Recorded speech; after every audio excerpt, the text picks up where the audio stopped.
En tarik 2 dwe mar auchiel higa 2023, Ramogi TV oikore makare kaka pile seche mag saa 7 sani mar keloni weche manyien mag Migago. Kapok wadhi nyime, wawinjane mago mawamiyo pek.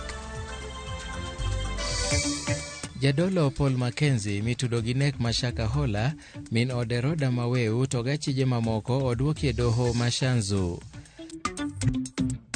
Apisa 4 ma kaunti ma Siaya itudo kod mibadhi manokelo lal mar siling bilion 2 higni 2 mokalo. It is unprocedural because the school has a well-constituted board of management. Riwruok jopuonj KUPPET okwedo okang' mar riembo jopuonj adek e skul moro yo Nandi.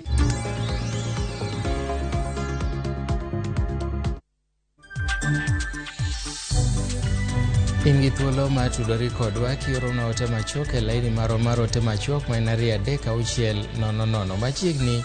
Nyinga Milton Ochieng'. Jadolo Paul Mackenzie mitudo gi nek Mashaka Hola, min ode Roda Maweu to gachije mamoko dwokie doho Mashanzu kawuono. Achije go dok e doho bang' kanodinegi e tesend obila kuom thuolo mar ndalo 30 kaka ne doho chiko. Achije go biro ng'eyo ponono ni biro yawo negi bura ayanga kata ka jomin buche biro kwayo thuolo machielo ka nonro dhi nyime. Joja ok oluwo wach ni kendo biro kelonwa lipot e seche mabiro go. Gie kindeno, Nabii Yohana Marabich mawuok e kaunti ma Bungoma ochopo e nyim tesend obila ma Bungoma kamidayo dhoge kotenore kod wach manodonjne godo gi dinde. Okang' ma kama biro tok siem manochiw kod kamanda mar obila e kaunti no Francis Kooli. Yohana igeno ni biro duoko penjo kotenore kod puonj mosebedo kokeyo kokale kanisa ne. Dwaro mar timone nonro no biro tok jodak ma Nandolia mantiere kachung' od bura ma Kandui bedo gi to kaluwore gi kanisa ne. Komanda mar obila e kaunti ma Bungoma pod timo nonro ne kanisa no mantiere gi puonj mobayo yo kaachiel kod mago ma ok ondiki ayanga.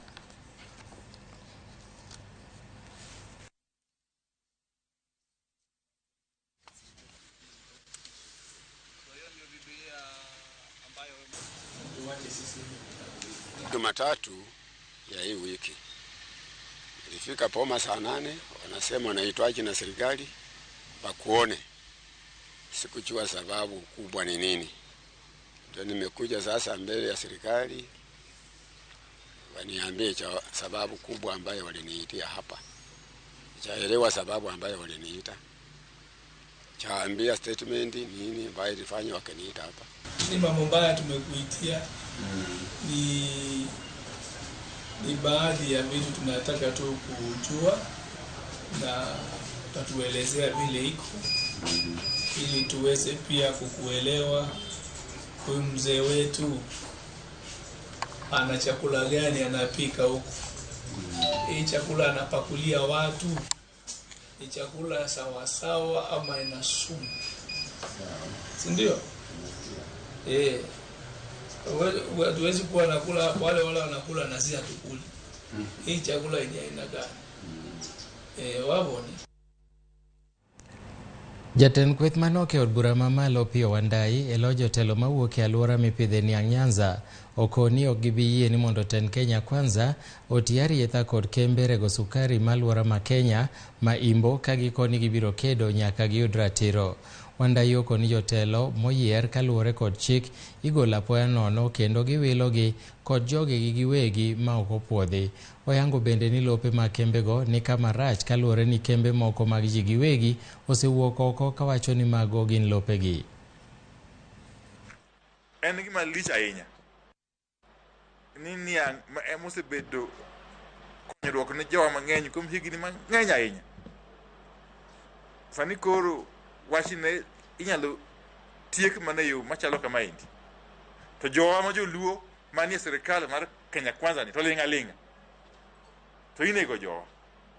Nikech ng'ama nego sugar factories mawa en ng'ama dwa nego jowa ma joluo. To yaot joluo gi joluo manie serikal mar Kenya Kwanza to ling'a. Wan wachiwo onyo kawuono ni mokwongo nyaka gi duok e tich manager mande nitie miwani kod muhoroni miluongo ni Francis oko mapiyo kaka nyalore. Giduoke e tich mondo dhi mbele kod tije. To mar ariyo, wachiwo onyo ni ng'ata maparo ni biro yudo thuolo mar biro mondo kaw kambegi. Sana lowo manie kambegi. Apisa ang'wen ma kaunti ma Siaya idwaro ni mondo donjnegi kaluwore gi lal mar omenda maromo siling bilion 2 manowuok e aguch omenda mag jopiny e thuolo mar higni 2. Kwayo ni nochwal e nyim jang'ad bura Nixon Sifuna e doho ma Milimani e buore Nairobi. Achije ang'wen go oting'o Jack Odinga ma en apisa ma kojolo e chenro mag omenda, Geoffrey Ochieng ma en jatelo ma kojolo e aguch omenda, apisa mag buge omenda Mambalang John Kingsley Amoth Otieno to kod nyawadgi Hezron Junior Opiyo. Kaluwore gi ng'ur ma kamano mane ochwal e doho gi jakedo ne ratiro mag oganda Peter Agoro, Erika Onyango to kod Elizabeth Akinyi, nonro mag bugego eko mag omenda e kaunti ma Siaya noyango ni nitiere chudo moko magalagala mag omenda manochiw. Gidwaro mondo doho mondo chik duol makedo gi mibadhi EACC mondo non apisa ang'wen go kaluwore kod chich e wi kuo mar omenda.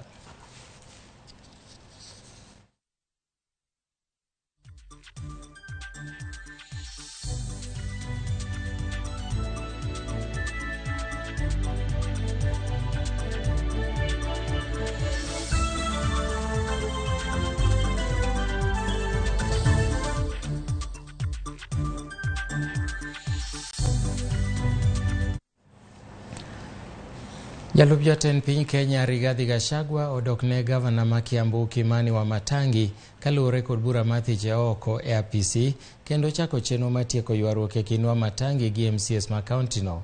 MCS go oseyo Wamatangi kuom reme chuogo sirkal mare kendo chwalo chenro mag dongruok kaachiel gi keto tenge jotelo mawuok e kaunti no e chenro mage.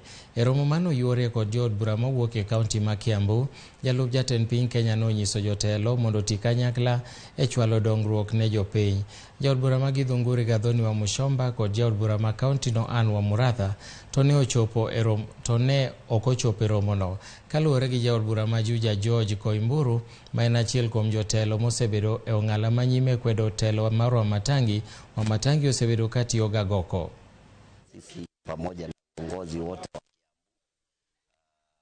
gavana alikuja na kiini cha huu mkutano ulikuwa vile tunaweza fanya kazi tukiwa kitu kimoja katika Kiambu County. Kumetokea shida ama makosa mengi ambayo yamekuwa yakifanyika Kiambu sababu ya gavana wakati alichaguliwa aliamua kufanya kazi peke yake, akaondokea ma MCAs, akaondokea ma CEC, akaondokea wafanyikazi wote wa county.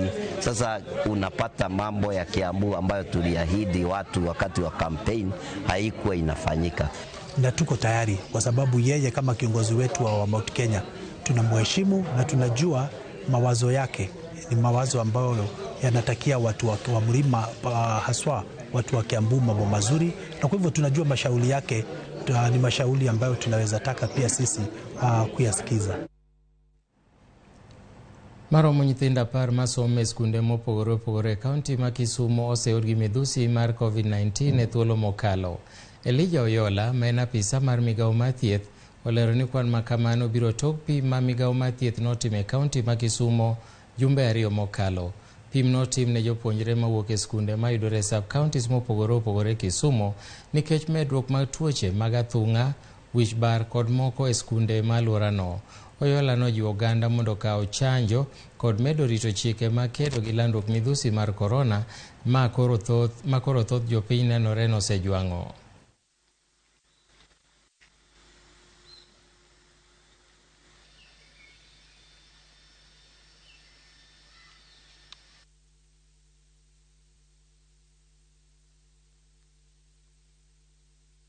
Nyithindo ng'eny gi ka nwapimo to nwayudo ka nigi tuoche mag athung'a gi mar malaria.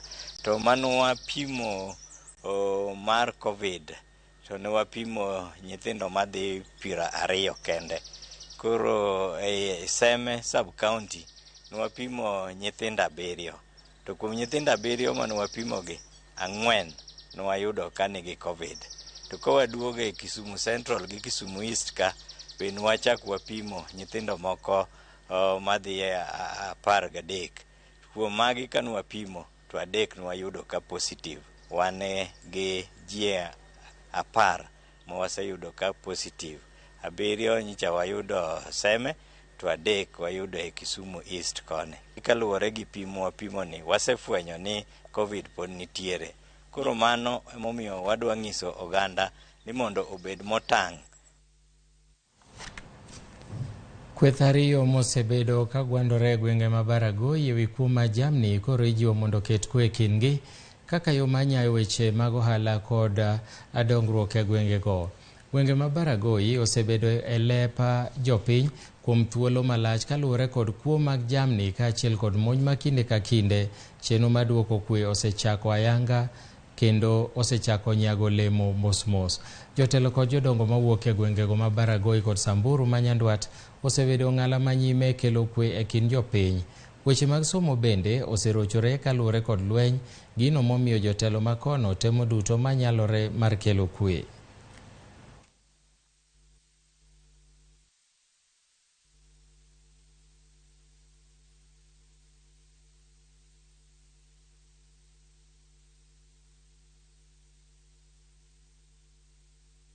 Tuliweza kulaunch committee ya security ambayo tulilaunch hapa Marti na Chola Ward, na tulikuwa na wazee kutoka Ng'ata na Nyeke Ward, tulikuwa na wazee kutoka na Chola, na tutasaidiana na wao. Viongozi wote wamejitolea, wamesema zote tutatembea pamoja kutafuta amani hapa kwetu. Nataka amani ambayo inatoka ndani yetu, kwa sababu hiyo ndio amani ya kudumu. Ile pale nataka twende ni tuseme ile maneno yote imefanyika kitambo imeenda. Kwani ile watu ambao wamekufa miaka 30 tutarudisha hao? Na tumesema tutaendelea kushikana mkono kuendelesha hiyo amani, kustrengthen hiyo amani, sio kurudi. Na kwa kustrengthen hiyo amani tutajaribu kuwajengea rangers camps ambao watakuwa wanachunga amani. Pia national government tunaomba wasitoe hao watu ambao na wenzetu wanasaidia hapa. Wadoke sigana motelo kama jadolo Paul Mackenzie mitudo gi nek mashaka hola mino deroda maweu kod achije moko odwoke do mashanzu kawuono. Achije go nodwoke do banka nodine gi etesendo bila kuom thuolo mandalo 30 kaka ne do ochiko. Achije go eko biro ng'eyo ponono ni biro yawo negi bura yanga kata ka jomin buche biro kwayo thuolo machielo mar timo nonro. George Aoko ni e dhodoho ma Mombasa kono, kendo George inyalo nyisowa ni to achijego osechop gi e nyim doho, tang'o mosedhi nyime gi e thuolo ni? Erokamano ahinya Milton, mana kaka iwache no, antiere e doho Mashanzu mane kaunti ma Mombasa kae, kuma kinyalo neno ng'eya kaendi achijego ni osechwal e doho ka, kendo buchgi en bura madhi nyime. Noriko olornegi e odang'enge thuolo mar ndalo 30 kane obila okoni pod gidwa ni gitim nonro mondo mi eka gibi giyawnegi bura. Koro kane gibiro kawuono ne ging'eni onego beni iyawnegi bura koso oyo. To kata kamano burano nosechakore kaendi. Okinde mag Paul Mackenzie koni gin gima gidwaro eni oyawnegi bura kaka ne doho chikogi, maka ok kamano to wegi thuolo kod bond mondo mi obila odhi nyime kod timo nonro. Kata kamano piny owacho e buo kinde magi to koni thuolo mano megi mar ndalo 30 tin, gin giwegi motelo ne mano ne gikwayo ndalo 90. Omiyo odiochieng' ma kawuono ne gidwaro ni ka doho yie to medgi ndalo 60 modong' eka gidhi nyime kod tieko nonro margi, ka gikoni nonro magitimo matudo achijegi gi weche mag nek en mano ma ok bikawo thuolo matin ne ndalo 90. Koro gikoni sani gisekawo ndalo 30 ka gin e odang'enge, koro gidwaro ni omedgi ndalo mamoko 60 eka gidhi nyime kod timo nonro. Mano nyalo ka gisetieko timo nonro magi eka koro gine ni to koro gidhi yawnegi bura kod ketho mage. Koro sani gima dhi nyime eni okinde mag Paul Mackenzie okwedo wachno, gikoni doho nomiyogi ndalo 30 mi jogi obede odang'enge, to mano noserumo. Koro gikoni gima gidwaro sani en ni oyawnegi bura, kok kamano to migi thuolo mar wuok oko e odang'enge gi bond ka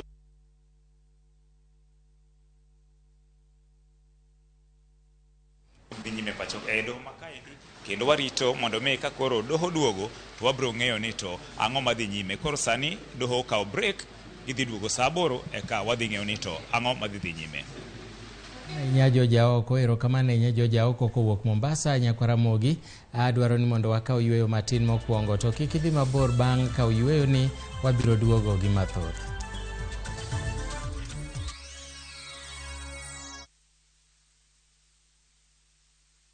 Funga season kishabiki. Jishindie Smart TV kwa shabiki.com kila wiki. Predict games za leo ndani ya shabiki.com kwa kutumia 100 bob pekee. Na uwe mmoja wa washindi wetu wawili wa Smart TV kila wiki. Jishikie Smart TV na so moja ndani ya shabiki.com. Tembelea shabiki.com ili kushiriki.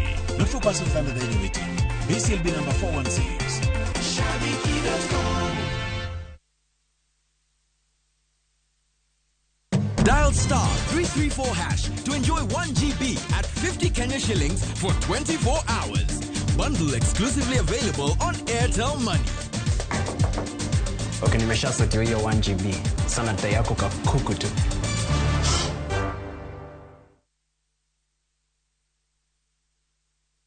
Machiegni e Avepo Enterprises, maendresi e town e apaya mar Moi Avenue. Wan kod kidienje mathoth mag mwandu mag pur, kaka mbolea, kothe, cham kata cereals, yedhe matieko kute mamako cham, gige pur kod masinde mamoko. Be wauso chiemb jamni, yedhe mag thiedho jamni kod gige ma itiyogo kuom jamni kod masinde mag pur. Ng'ado ne jopur riekni mag pur, timo thieth ne jamni, chiwo nyoro ne jamni kokalo lony manyasani mong'ere kaka artificial insemination kod rito guoge kod mbuche. Ne mathoth limo e town kata yotol e namba mar 0745248822.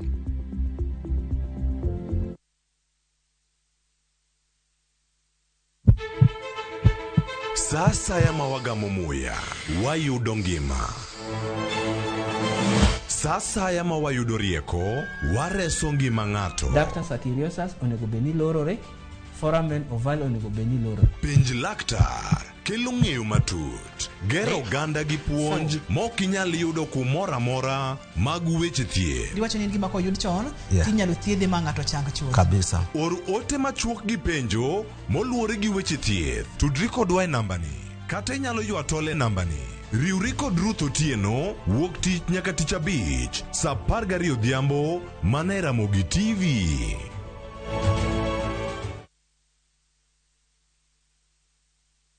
Machiegni e Avepo Enterprises, maendresi e town e apaya mar Moi Avenue. Wan kod kidienje mathoth mag mwandu mag pur, kaka mbolea, kothe, cham kata cereals, yedhe matieko kute mamako cham, gige pur kod masinde mamoko. Be wauso chiemb jamni, yedhe mag thiedho jamni kod gige ma itiyogo kuom jamni kod masinde mag pur. Ng'ado ne jopur riekni mag pur, timo thieth ne jamni, chiwo nyoro ne jamni kokalo lony manyasani mong'ere kaka artificial insemination kod rito guoge kod mbuche. Ne mathoth limo e town kata yotol e namba mar 0745248822.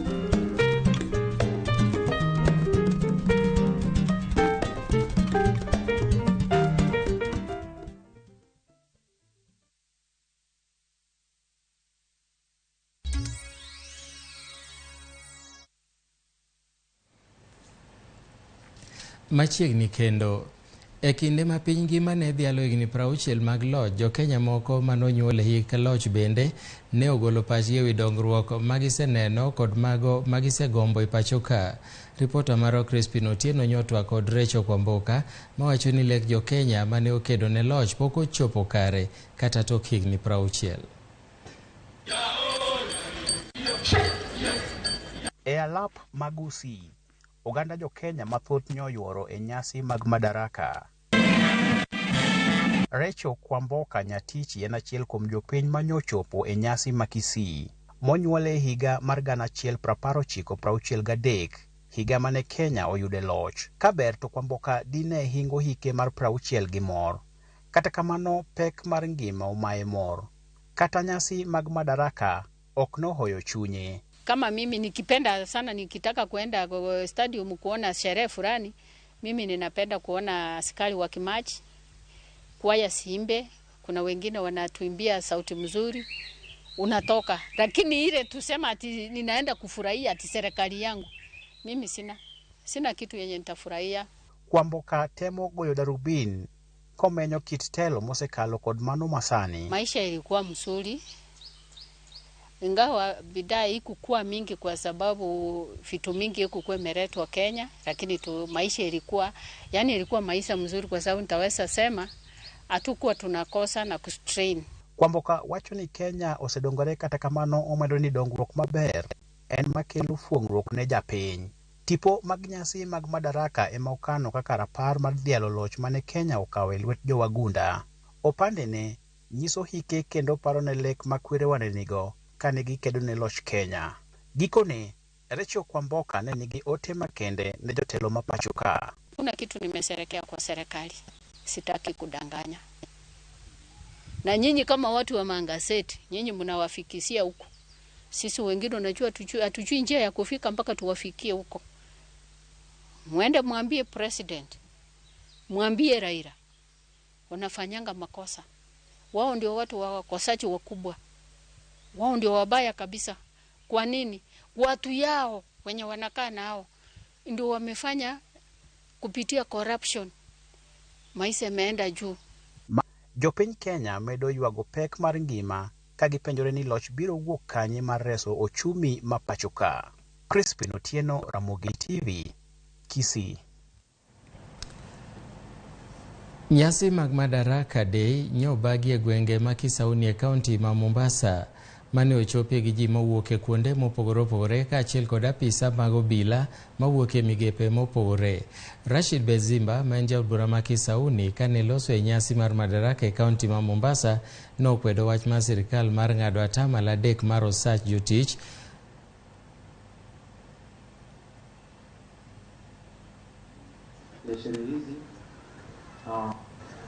Hizi zitakuwa ni sherehe za 60.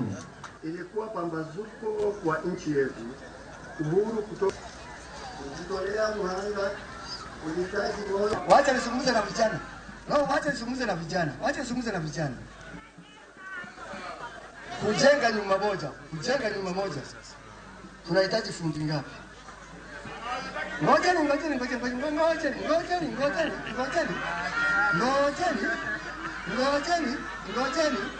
Ngojeni. Asanteni. Siku ya kujeni kama hamutaki mutazungumza. Mimi kura yangu kwa sababu nina kura ndani ya bunge. Na kwa maslaha ya watu wa Kisauni nitaipinga.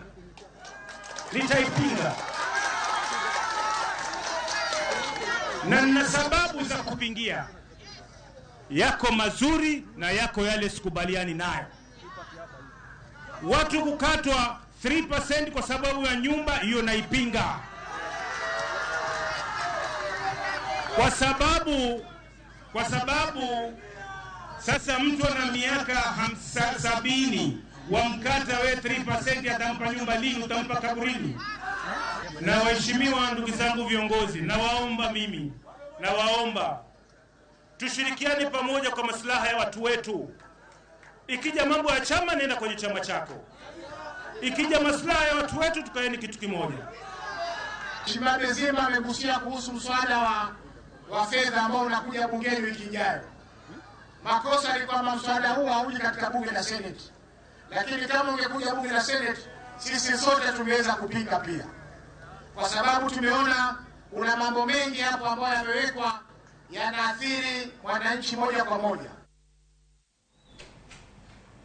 Gavana ma kaunti Masia James Orengo okwayo riwruok e paro kod ten kaunti ma Busia Piny owacho mamalo kaachiel kod riwruok mar pinje marango chenro mag alwora UNEP mar reso nam ma Kanyaboli mosebedo kod midhiero kaluwore kod koth mapek mosebedo ka chwe. Kaka Judith Omondi leronwa, Ten County ma Siaya kwano lal mar rech ma ok tin 20,000 ka kaunti ma Busia oganda moko osedar e miechegi kaluwore kod oula momuomo kowuok e nam Kanyaboli. Nam ma Kanyaboli en nembe madongo manintie wang' aora machon ma bende idendo ni Oxbow Lake. E Kenya, ene ma oduong' ma oingo nembe mamoko ma oketie kidieny mar nembe ma otisi ni Oxbow Lakes. Kaunti ma Siaya kaachiel kod kaunti ma Busia osebedo ka ogeno namno kaluwore kod kwan mamalo mar rech ma jolupo golie kopogore kod bedo ni okelo wele bendo e kaunti no. Kaluwore kod koth mapek ma osebedo ka chwe, nam ma Kanyaboli osebedo kod midhiero. Oula ne omuomo kendo cham mathoth ne oyue. Ji ne odar ok e kaunti ma Siaya kende to kata mano ma Busia. Gavana ma Siaya James Orengo ne otimo limbe nam ma Kanyaboli mar yango yo ma inyalo resgo midhiero malokruok mar kor lwasi osekelo kono. When there was this blockage created by the dike without regulated inlets and outlets from the lake into the swamp and vice versa, with the filling up of the swamp and the rains, the water now, when the lake was overfilled, to find its natural cause, which resulted into a major environmental disaster in which a lot of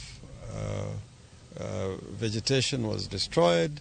Orengo koni midhiero manam Kanyaboli osemiyo giwito rech ma ok tin 20,000 gino ma ok gichano wito kendo. We have lost a lot of fish.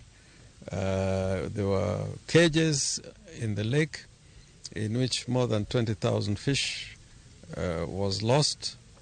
We have had fish ponds also are affected, and some of the fish has died and some of them have retreated into the swamp. We cannot guarantee the survival of the fish that retreated into the swamp. Okwayo Ten County ma Busia, piny owacho mamalo kaachiel kod riwruok mar pinje marango chenro mag alwora UNEP mondo riwre kanyakla mar reso nam ma Kanyaboli ma osebedo kod midhiero kaluwore kod koth mapek ma osebedo ka chwe. We're appealing out to partners and the national government that there's need to be a major mobilization of resources for the rehabilitation of the Lake Kanyaboli, and also looking at the damaged ecosystem. And therefore, we come here not only to inspect, but make an assessment of what is to be done and what are going to be the costs. Judith Omondi, Ramogi TV. Gavana ma Kisii Simba Arati kod jaod bura ma kaunti no Doris Aburi owuok oko ma jiwo jotelo mamoko mondo witoko paro mar omenda kochwale od bura mamalo. Jotelo ariyogo jiwo ni chuoga 3% mar osuru ne gedo mag udi biro mana medo jo Kenya pek manyaka sani pod churgo sike mathoth. Maeri en pek mar ngima magiwacho ni Gavana Arati kod Aburi nyielo setwa kod jopiny e nyasi mag madaraka manyotimi alap magusi mantiere kaunti ma Kisii. Mimi kama mama county, I want to assure you from Kisii Stadium, I'm not going to pass or vote for the finance bill. Sababu kila kitu ni tax. Kitu sijaona tax iko mingi na mtanisamea kidogo ni hizi free condoms ambazo zinapeanwa kwa choo. Lakini sanitary pads ambazo watoto wetu wanatumia tax iko juu. Kwa hivyo hakuna kupitisha hiyo finance bill, wenyewe wataona vile wataishughulikia. Ndugu zetu wote ambao mko bungeni pamoja na wao, tafadhali wasipitishe ile bill. Mambo ni mbaya. Hata wahubiri jana mabadri walikuwa wanauliza, tafadhali niongeleshe rais. nione kama atafanya nini, awaachane na ile mswada. Sisi tunaupinga. Hakuna vile mwalimu anafundisha kule Nyachogochogo, kule Nduru, atakatwa shilingi ama 3% of his salary iende kujenga nyumba wapi? Nairobi.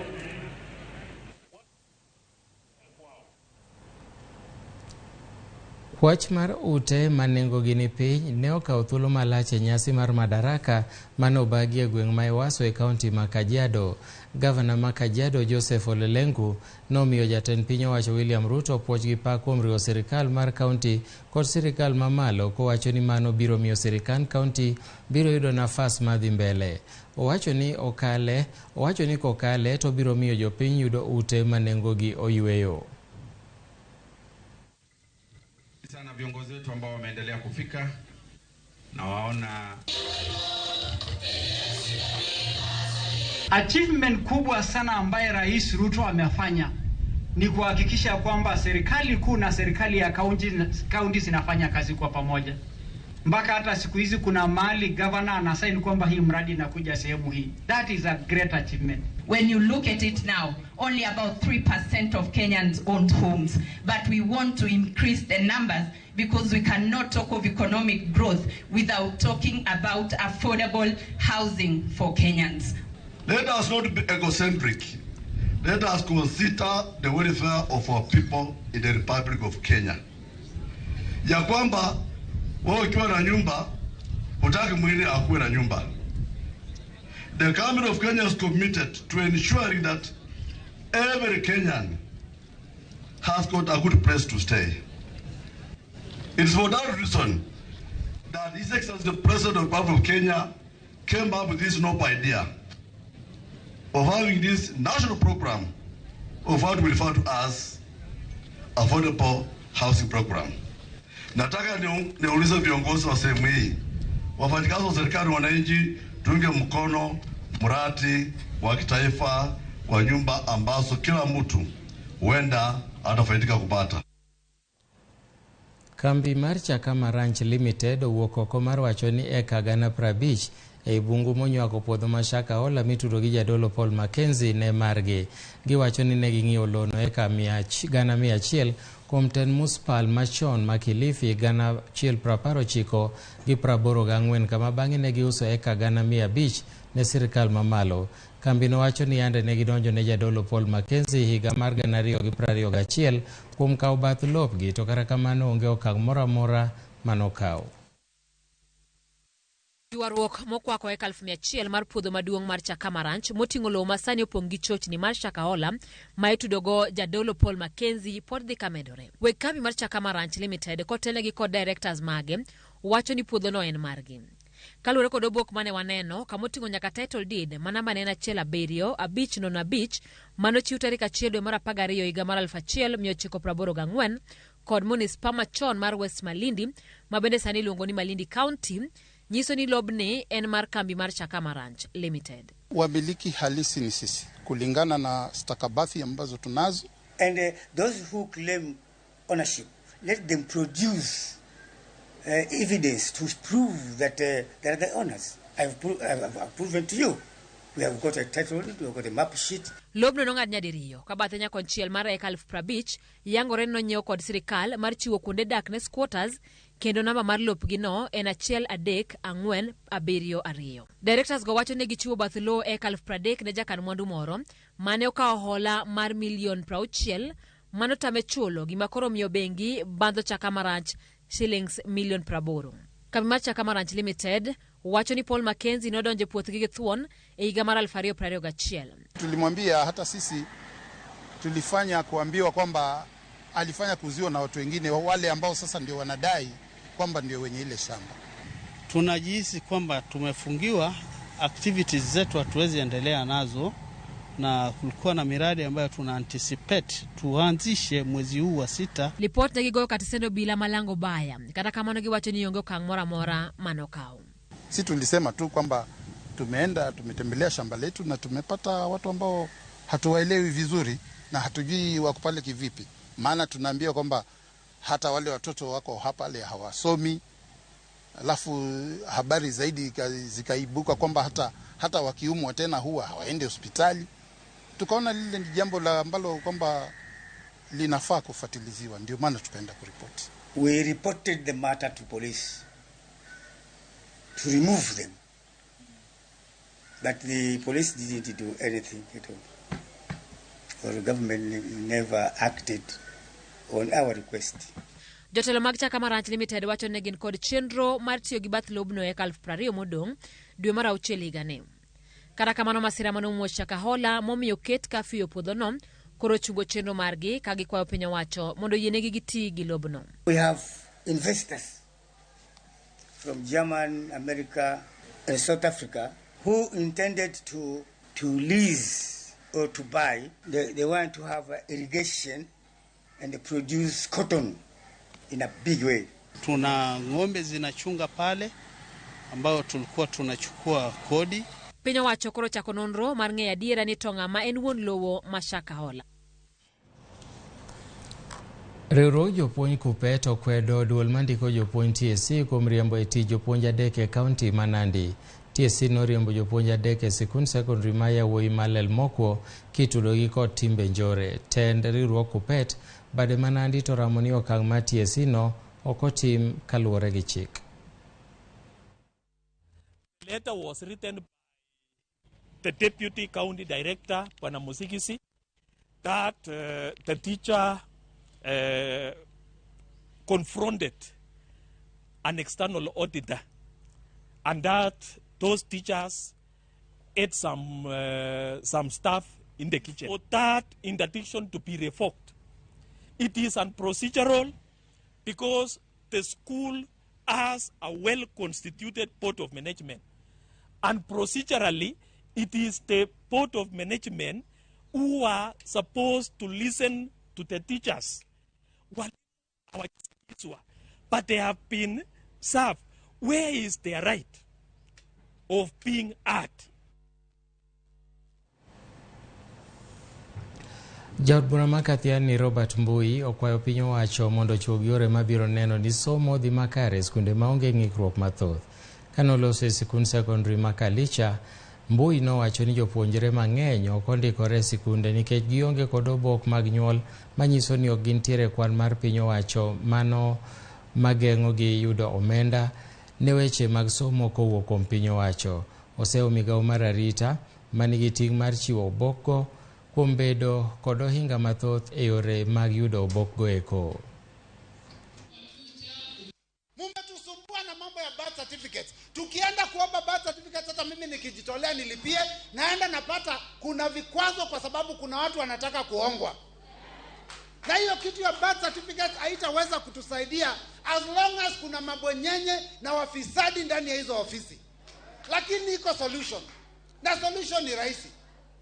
Ministry of Education na Ministry of Interior munajuana, mupange mpango, officers wenyu watoke kwa maofisi kule Nairobi, watoke kwa maofisi kule Masaku, waende kila shule wakisajili watoto wakiwapatia birth certificate.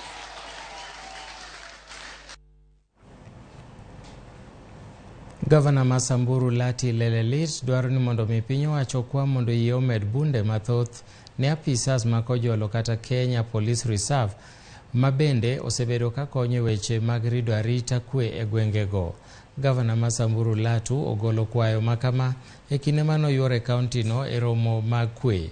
Ne oyango ni gwenge ma Baragoi osebedo kod ywaruok kuom higni ma ok tin ne higni 30 ka okang' mar jatend piny Kenya oro kweth mar KPR osechako nyuolo lemo. Nogolo kwayo mar bunde ma ok tin ne 1,000 ne kweth mabiro konye e arita. Ile maneno yote imefanyika kitambo imeenda. Kwani ile watu ambao wamekufa miaka 30 tutarudisha hao? Tutarudisha hao? Ile ng'ombe iliibiwa miaka 30 iliyopita, kuna hata ile iko hai. Tukikuwa tunakapa hivi kila siku tunasema samani ilifanyika hivi, samani ilifanyika hivi, hatuwezi pata amani. Nataka tuanze kuongea lugha ya kusema hii amani ambayo tuko nayo tutashika aje. tutaendelea aje kutoka hapa? Unajua Mungu akileta hewa safi, hakuna mtu atazuia.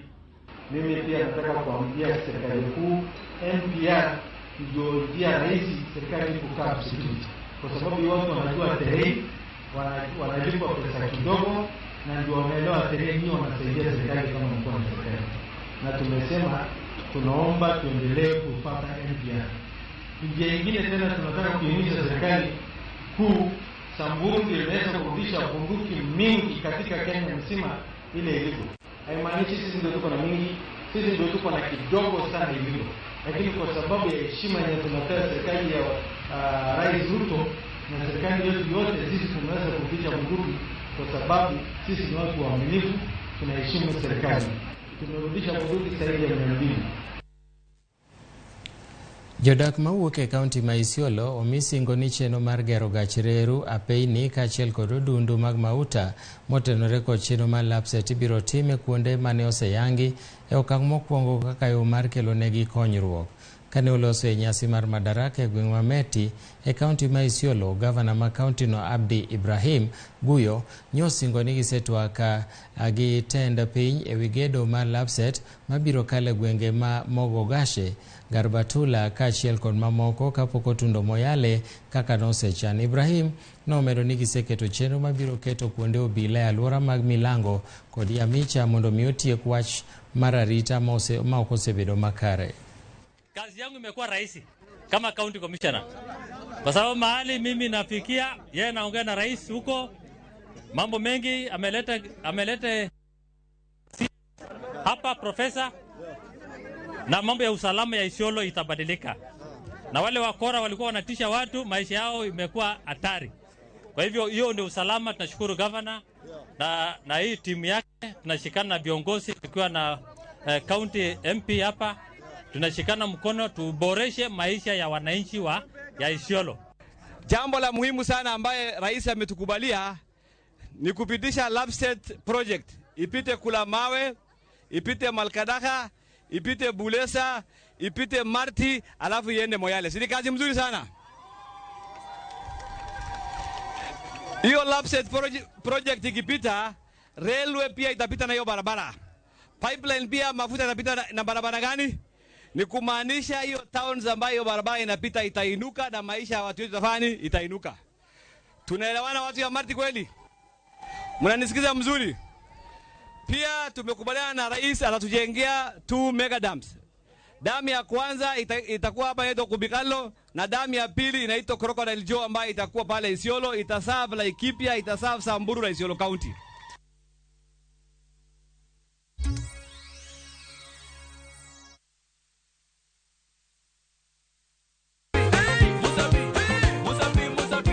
Masemana chake na kuromoga juang moto kama pasi yelongo ni moto ebele. Dano moro kabisa fan page mar Ramogi TV, dano ng'eny kae kabisa. Kidonjo fu ma serious ikete ngoma owake.